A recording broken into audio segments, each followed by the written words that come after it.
How to set a new mail alert notification sound in iPhone 16e. So let's start the video. First of all,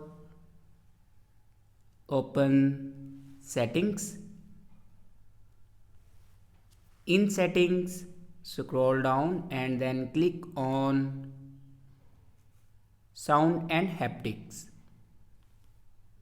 Now here you can see the option new mail. Now click on new mail and here you can select a new mail notification sound.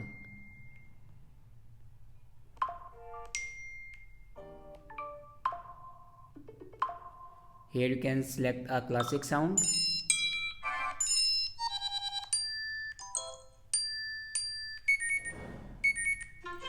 So this is the way to set a new mail alert notification sound in iPhone 16e.